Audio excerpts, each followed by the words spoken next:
tal? ¿Cómo están? Muy buenas noches. Bienvenidos al programa. Soy Juliana Oxenford. Esto es Al Estilo Juliana. Sus comentarios, sus críticas, las pueden hacer llegar a través de mi cuenta Twitter, que es el @Juliana Oxenford, utilizando el hashtag AEJ y también utilizando el Twitter oficial del canal, que es @RPP Noticias. Hoy me imagino que voy a leer varios mensajes porque tengo un programa súper importante y con entrevistados que ya muero de ganas de presentar, empezando por supuesto por la representante de la cartera de la mujer, la ministra Marcela Guaita, de quien he venido recibiendo muy buenos comentarios. Ella está haciendo un trabajo perfil bajo, pero arduo, como tienen que ser las cosas. Ya estos ministros figuretis, estos que se alucinan Batman, esos en realidad sí, pueden ser muy divertidos, pueden ser muy polémicos, controversiales, pueden hacer noticia día a día, pero aquí de lo que se trata es de trabajar sobre todo cuando hay un sector tan importante, tan vulnerable como lo son las mujeres y los niños. Marcela Guaita está haciendo las cosas bien. Apenas nos enteramos de este escándalo de los pañales, ella separó a varios de los que estarían involucrados, y hay que hablar en condicional porque la Fiscalía, el Ministerio Público todavía está haciendo las indagaciones, y ha sido sumamente objetiva, incluso para opinar acerca de Ana Jara y de Carmen Omonte, que son las dos exministras con las que ella ha trabajado en calidad de viceministra. Así que para mí es un placer tenerla aquí y arrancar hablando de un tema que, si bien este programa no debería tocar para algunos, de repente pueden opinar eso, y además algunos lo han comentado en el Twitter, porque no es un espacio de farándula, de espectáculos. Esto da pie a hablar de una situación que pasa día a día y en todos los puntos, en todas las zonas, desde las más alejadas hasta las áreas más exclusivas, las casas más fichas de Lima, la capital. Me refiero a la violencia contra la mujer. Hace algunos días, en un programa de televisión, en el de Magali, salió a la luz una serie de audios de una chica que trabaja en un reality hablando acerca de las agresiones que recibía de su novio, que también participaba en este espacio de televisión. Marcela Guaita, la ministra de la Mujer, opinó sobre el tema. Algunos han dicho, no, ¿cómo es posible que se dedique a hablar acerca de la farándula, del espectáculo? Lo que pasa es que no son temas aislados, señores. Yo estoy segura que varios que me están viendo se deben sentir identificados, y muchas mujeres, niñas, adolescentes, mamás y hasta abuelas, en algún momento de su vida, si es que no está sucediendo ahora, también han sido víctimas de violencia física y psicológica. Y repito y reitero el tema de la parte psicológica y emocional, porque esa considero que es la peor, porque no deja huella, porque uno no puede ir al médico legista a decir, me están diciendo que estoy fea, me están diciendo que como mamá no funciono, me están diciendo que estoy loca, me están diciendo que ya como mujer no valgo nada, me están sacando la vuelta, no llegan a dormir a mi casa, y hay pruebas. ¿Cómo pruebas eso? Diferente decir con un moretón en la cara, que no es que sea peor ni mejor, simplemente que es más fácil de demostrar que efectivamente hay algún tipo de agresión. Pero el tema se tiene que manejar, estudiar, analizar dentro de la complejidad que representa, y para eso están nuestras autoridades, y para eso está Marcela Guaita aquí conmigo en el programa para arrancar hoy Al Estilo Juliana. Gracias, ministra, por venir. Buenas noches, Juliana, contenta de estar acá y de estar conectada con toda tu teleaudiencia. Yo a veces me siento hasta culpable de no tocar el tema de la violencia contra la mujer al menos una vez a la semana, porque claro, la política, la actualidad nos gana, como a la mayoría de periodistas, de espacios de televisión, pero realmente debería de ser una constante, porque las cifras, no sé si es que van en aumento, pero a pesar de que incluso el tema del feminicidio ya ha sido tipificado, todavía hay muchísimas mujeres en silencio que callan por miedo justamente a que las represalias las terminen matando. Efectivamente, la situación de violencia contra la mujer y la situación de violencia intrafamiliar es algo que está presente en nuestra sociedad. Tú has manifestado bien que no importa la clase social, no importa el nivel educativo, está presente.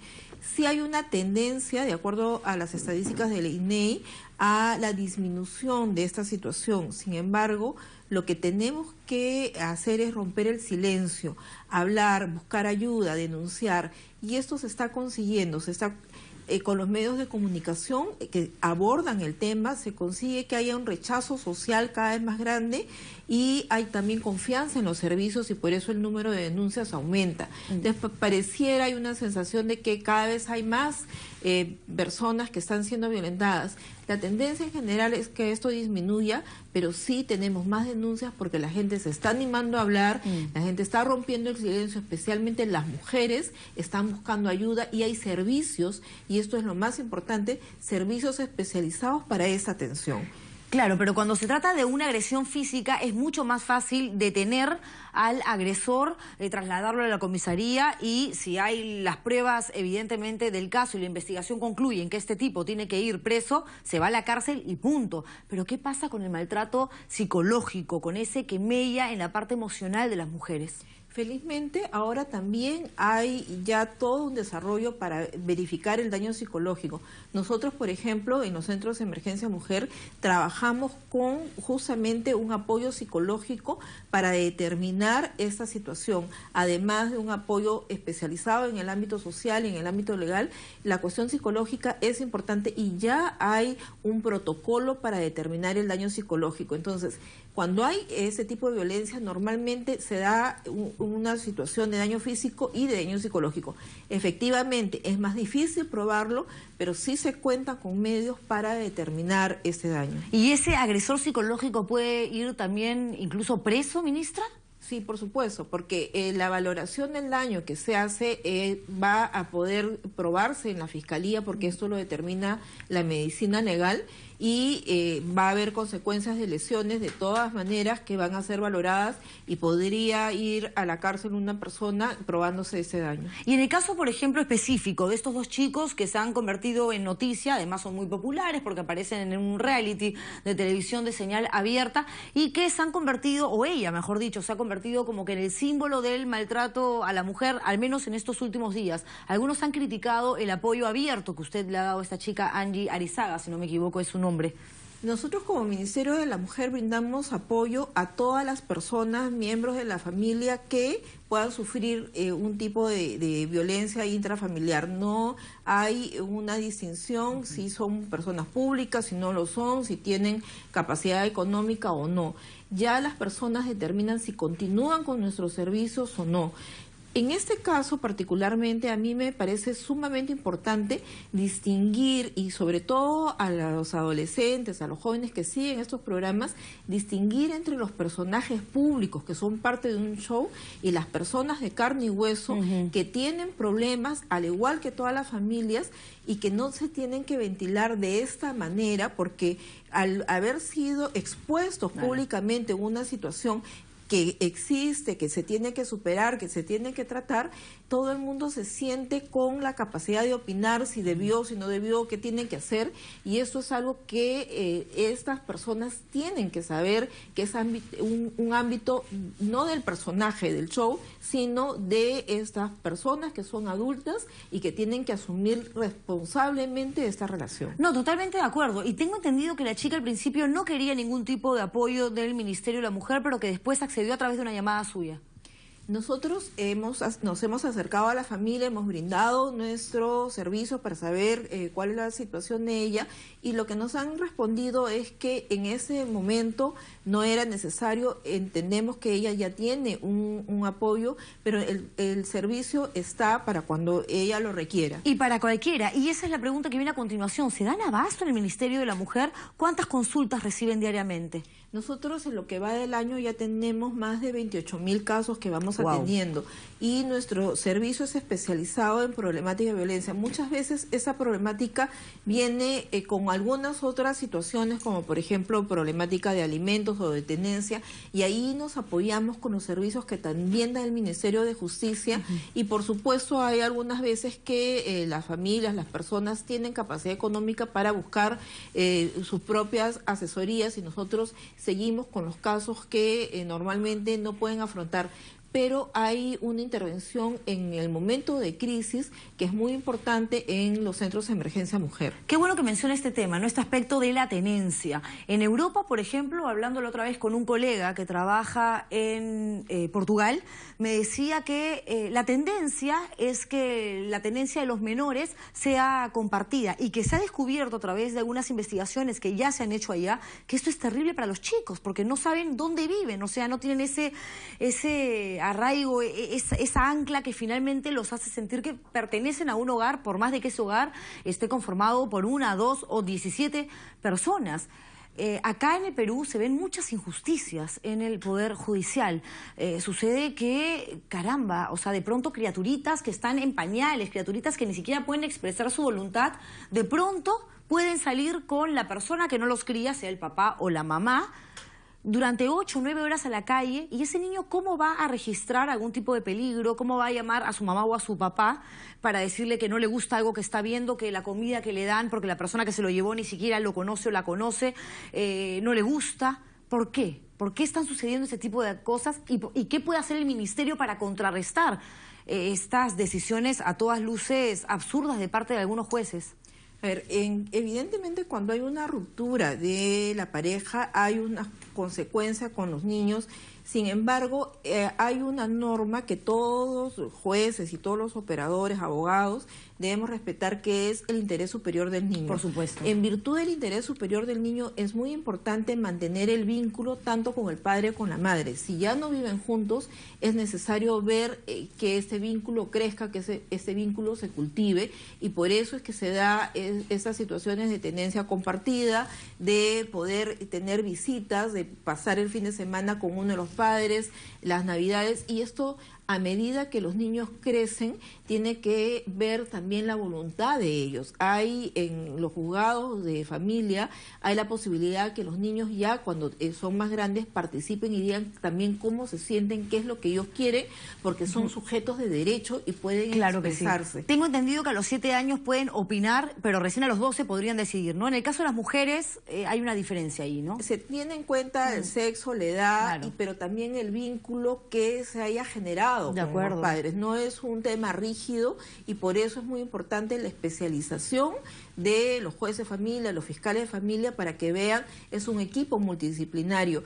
Y sí, no es posible restablecer un hogar perfecto. El hogar perfecto no existe. Todos tenemos situaciones que enfrentar, pero cuando hay una ruptura, lo que se trata es de que se cultiven los vínculos con ambos padres. Pero todo dependiendo de qué edad tienen los hijos cuando se da esta ruptura, porque no es lo mismo que los papás se separen cuando un niño o una niña tiene 7, 8, 9 años, que ya entiende lo que es la ausencia, empieza a extrañar y hay un vínculo muy fuerte, y otra cuando es una criaturita de 1 año, que claro, cuando llega el papá que no vive en casa o la mamá, que es la que se fue, y se va a vacilar y va a estar feliz porque llegan con regalos y es parte de la fiesta, porque el que cría es el que tiene que poner orden. Báñate, hay que cambiar el pañal, hay que llevar al niño al jardín, después a la escuela, al colegio, y eso se tiene que tomar en cuenta, de hecho, a través de un equipo multidisciplinario, como usted menciona. Pero yo tengo la sensación, ministra, que la parte emocional no es tomada en cuenta como se debería en el Poder Judicial. Y creo que el Ministerio de la Mujer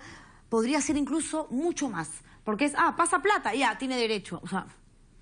No es así. Nosotros, desde el Ministerio de la Mujer, trabajamos en la temática de niños y adolescentes y, como te digo, eso se tiene que trabajar desde enfoques multidisciplinarios. En los juzgados de familia hay diferentes especialistas porque se tiene que ver cuál es la situación. Cada caso es diferente y la percepción de que algo es justo o injusto a veces depende también de los actores que hay. Sí. Entonces, yo creo que en general se tiende a buscar el beneficio a esos niños. Desde el Ministerio de la Mujer nosotros permanentemente estamos participando en muchos de esos casos y viendo en primer lugar la protección de los niños, de las niñas, y el que se proteja.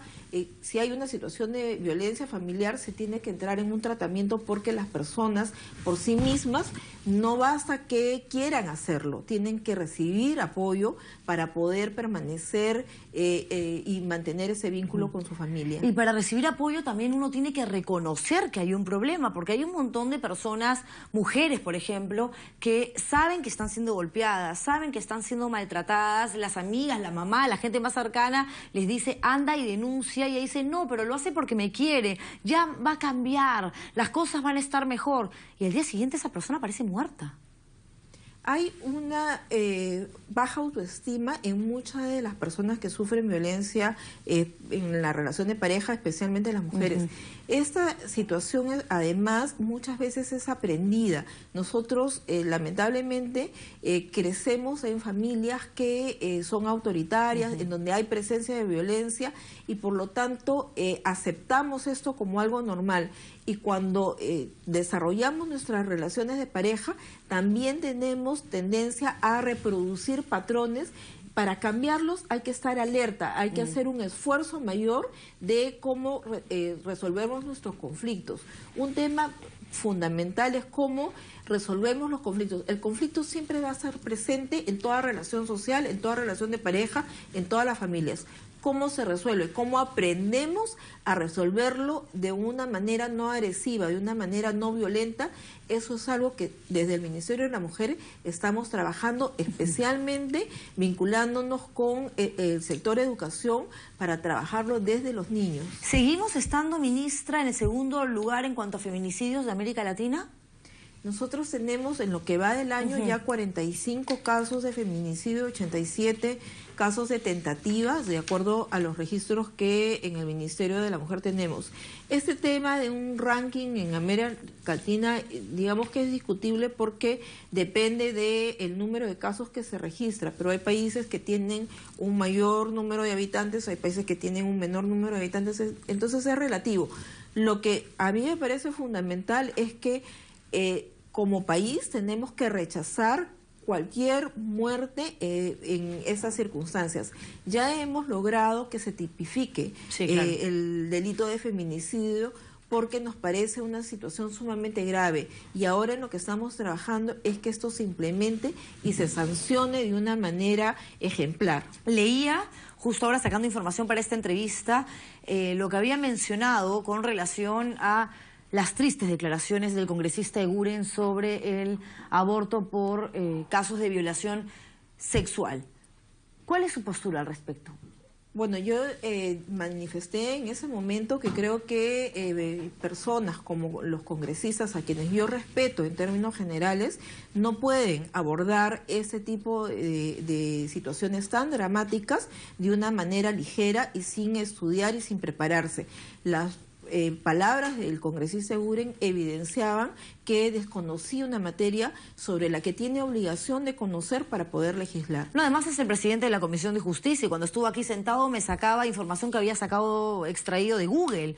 Poco, digamos, formal, poco científico, poco comprobable, tomando en cuenta la facilidad con la que pudo adquirir esos elementos para luego generar una opinión. Pero a usted, más allá de ser la ministra de la Mujer, como mujer, ¿qué opina acerca de ese tema?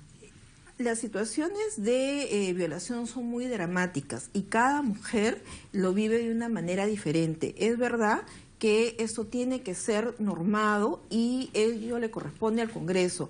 Lo que nosotros hemos hecho es evidenciar que las situaciones de violación en Perú, nosotros tenemos, a partir de los datos de los centros de emergencia mujer, un dato de que hay más de 3.000 denuncias en los últimos años de adolescentes violados. Entonces es un dato de la realidad.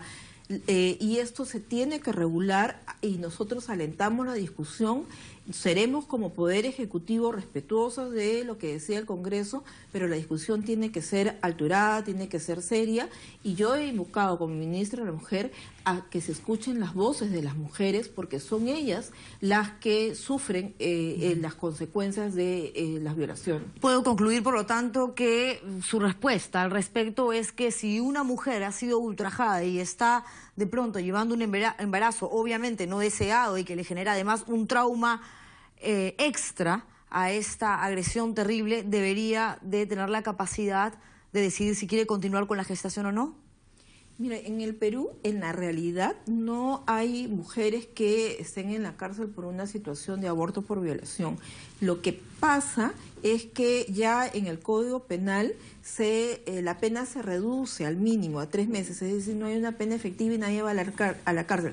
Sin embargo, al mantenerlo penalizado, lo que se hace es ilegal y hay muchas prácticas clandestinas. Eso es parte de lo que se tiene que tener sobre la mesa y tomar decisiones. Ello le corresponde al Congreso. Lo que pasa es que es contradictorio, ¿no? Porque el aborto terapéutico sí está permitido en nuestro país y que esto se da en casos en que la mujer corre peligro y hay que salvar la vida de la mamá por encima que la del niño.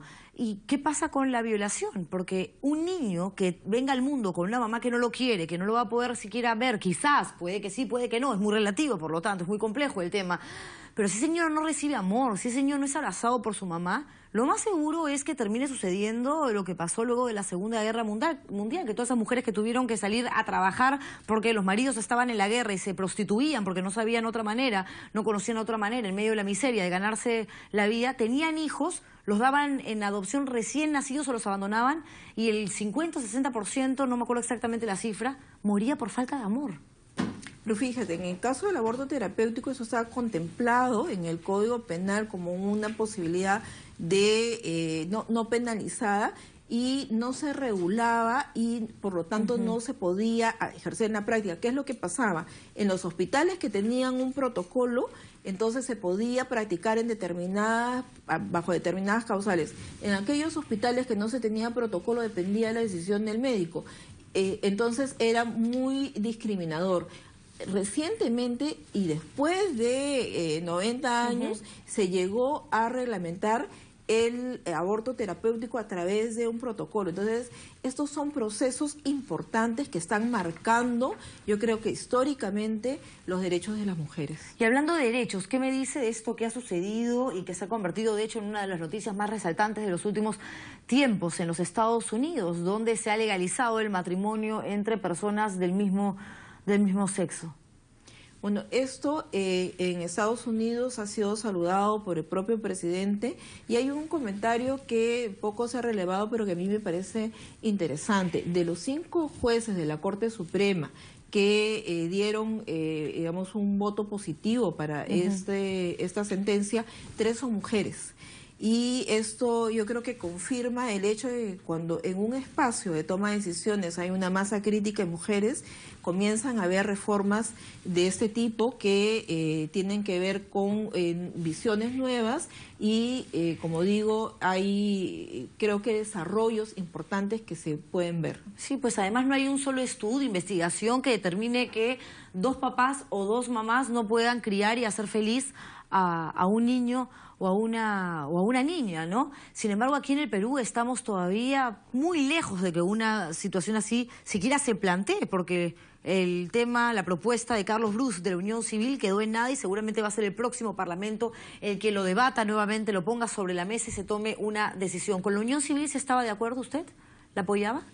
En el caso de la Unión Civil ha habido todo un debate y, bueno, ha habido, digamos, algunos avances en ese sentido, sin embargo, no se ha llegado a tener una decisión en el Congreso. Pero creo que en el Perú efectivamente hay mucho prejuicio. Hace muy poquito hemos tenido una noticia, por ejemplo, de una mujer que es lesbiana, que ha ido a donar sangre, que no se lo han permitido.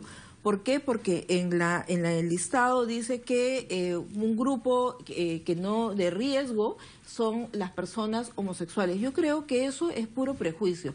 En el Perú, y esto creo que le corresponde verlo al sector salud, para poder donar sangre y para que esto pueda acogerse, se tienen que hacer una serie de pruebas. Las prácticas sexuales no tienen que ser una limitante para la donación de sangre. La donación de sangre tiene que pasar, esa sangre donada tiene que pasar una serie de pruebas para poder ser utilizada. Y colocarse en el banco, tanto, efectivamente. Esto lo único que delata es un prejuicio que deberíamos erradicar.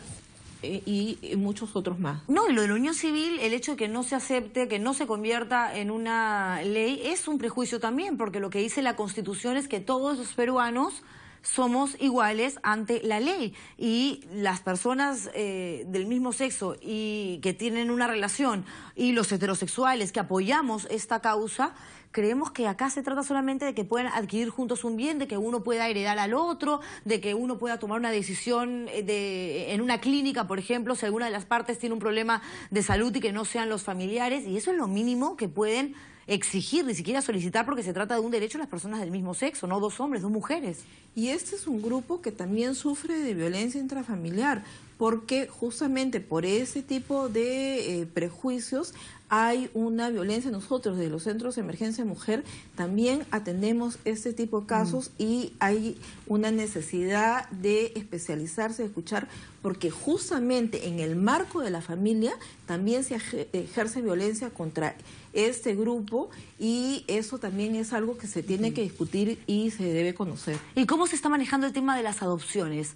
Hace unos 4 o 5 años, me acuerdo, hablando con personas del INAVIF, me decían que era tanta la burocracia que habían criaturas listas ya para irse con familias maravillosas que les iban a dar una oportunidad, un cambio de vida increíble, pero que claro, que no cumplían con el requisito de la página 4 o 5 y se quedaban ahí esperando, se iban haciendo adolescentes solos, sin amor, en un albergue cuidados por personas que pueden ser muy buena gente, pero que no es lo mismo que estar pues en una casa. ¿Eso ha cambiado ahora?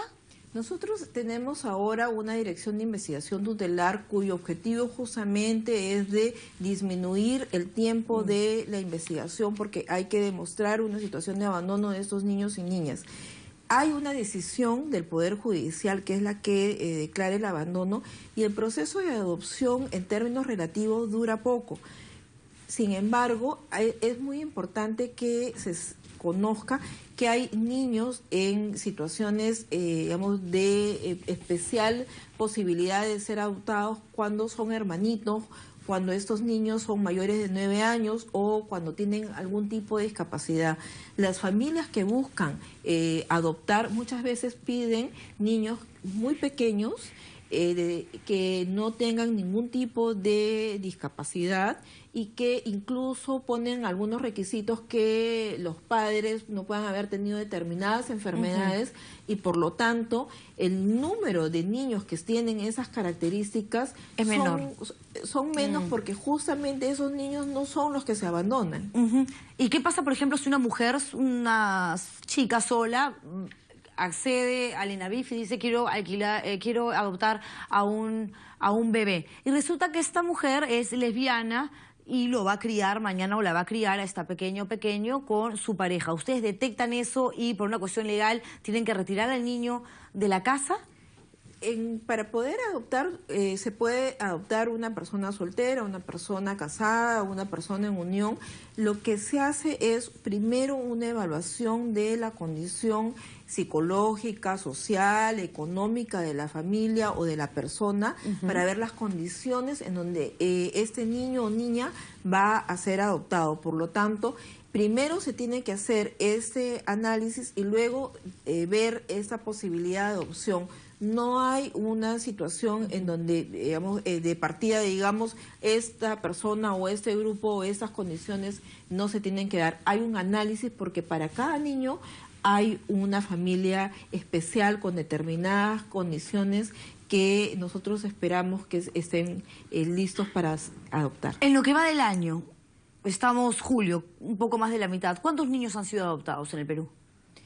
En lo que va del año no tengo la cifra en ese momento, pero hay un número creciente de familias peruanas que están en disposición de adoptar. Hace algunos años eran más las familias extranjeras que las peruanas que estaban en disposición de adoptar y esto estamos revirtiéndolo. Justamente estamos en una campaña en ese momento de adopciones prioritarias, que es de estos grupos de niños que te mencionaba que algunas veces son postergados en las adopciones porque ya han cumplido más de 9 años, porque es un grupo de hermanos en los que nosotros intentamos no romper el vínculo y es más difícil conseguir a las familias que estén dispuestas a adoptarlos. Ministra, no puedo terminar esta entrevista sin antes tocar el tema de los pañales. De hecho, es un asunto medio espinoso para usted porque ha sido viceministra tanto de Ana Jara como de Carmen Omonte. Pero, claro, es evidente que aquí han habido una serie de irregularidades y que se tiene que reconocer de una vez por todas las responsabilidades para que estas personas paguen por lo que hicieron. ¿Cómo va la investigación? La investigación está en la Fiscalía. Nosotros hemos colaborado desde un primer momento. De hecho, nosotros hicimos la denuncia de la pérdida de los pañales y estamos en colaboración con la Fiscalía. Hemos asumido esto responsablemente y nuestra tarea es la de distribuir los pañales que están existentes y por lo tanto esto ya hemos cumplido con una parte y tenemos la expectativa de terminar la distribución, ojalá a fines de agosto, porque creemos que esa es la responsabilidad fundamental del Ministerio. Hay un informe, mientras tanto, de la Contraloría que habla de lo que sucedió en la gestión de Ana Jara y lo que pasó luego durante la gestión de Carmen Omonte. También están las versiones de estas dos exministras. ¿Usted a cuál le cree más? No es un tema de a cuál le cree más. Efectivamente, yo he trabajado con las dos y yo siempre reafirmo que ambas exministras, así como yo misma, lo que queremos es que se encuentre a responsables y se sancione.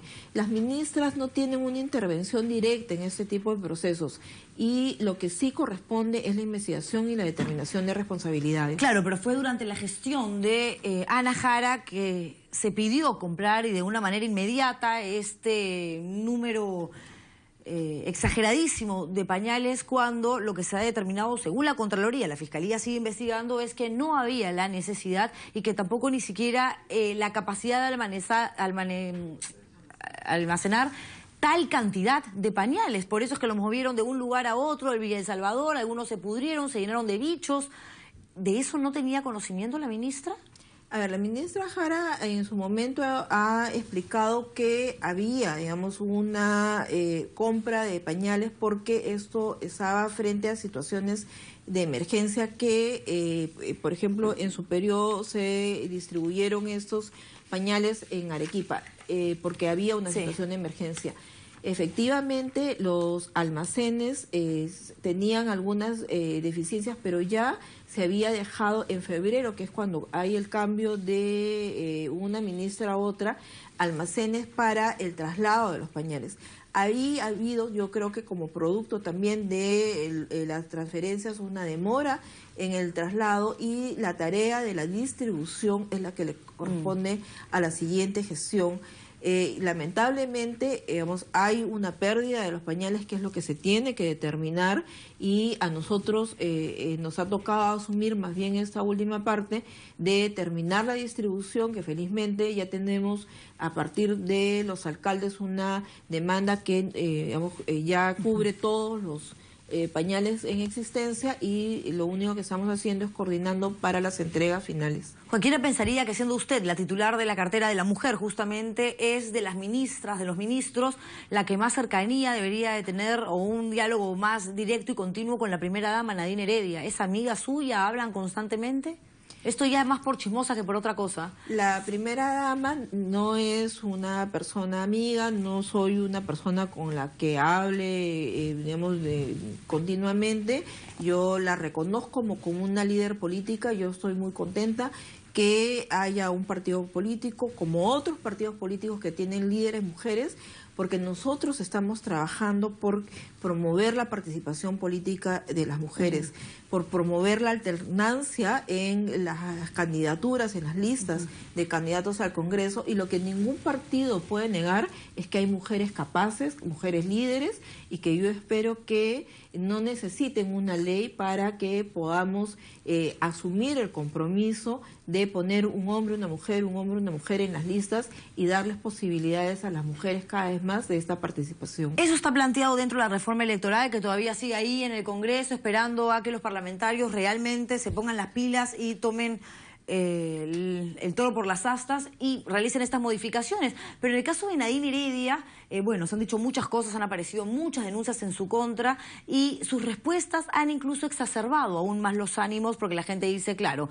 encima se pica y no quiere que le investiguen. ¿Es la mejor manera, la forma más adecuada de responder de una primera dama que finalmente no tiene un cargo público frente a esta serie de acusaciones?